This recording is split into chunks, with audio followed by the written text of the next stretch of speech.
by Shams Jamil.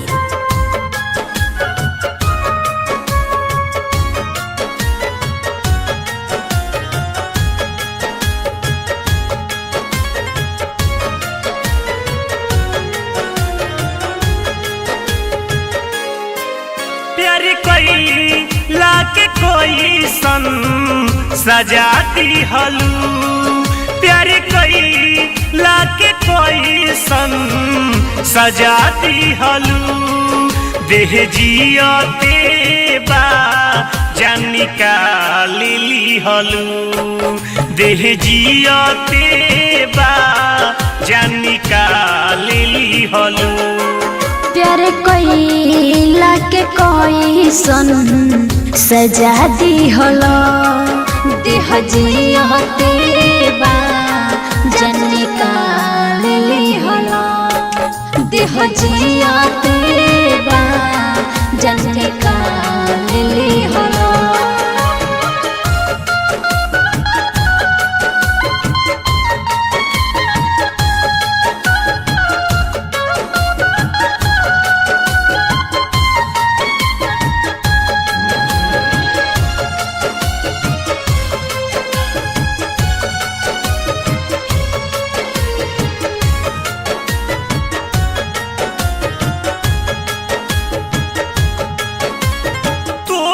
दिल जाही के रहे तो प्यार काहे तू कैलू हो, दिलवर दिलवर कह के गोरी दिल पर गोली चलैलू हो।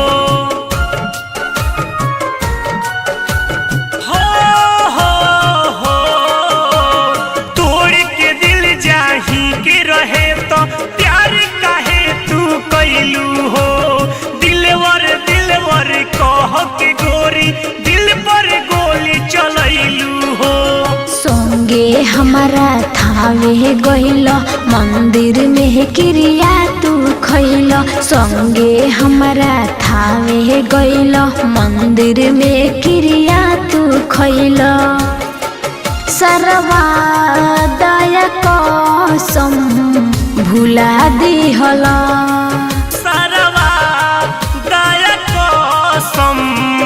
भुला दिहलू। देह जियते बा जान निकाली हलू, देह जियते बा जान निकाली हलो।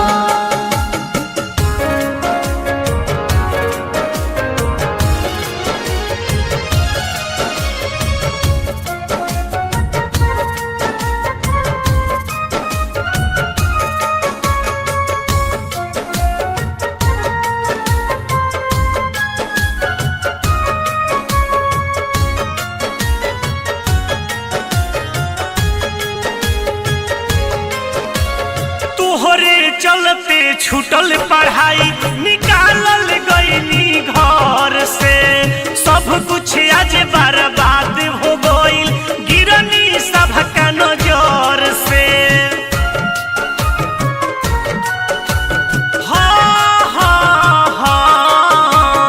तोहरे चलते छूटल पढ़ाई निकालल गईनी घर से, सब कुछ आज बर्बाद हो कितना दर्द सहिले हम हो तोहरा ना बुझाई हो, दिलवा से दूर कर तार बन गइल हर जाई हो। कहे रूपारज हमके रुला दिहल, कहे रंजीत अकेला रुला दिहलू। देह जियते बा जान निकाली हलू, देह जियते बा जान निकाली हलो। प्यार कोइला के कोई सन सजा दी हलो, देह जियते बा जान निकाली हलो, देह जियते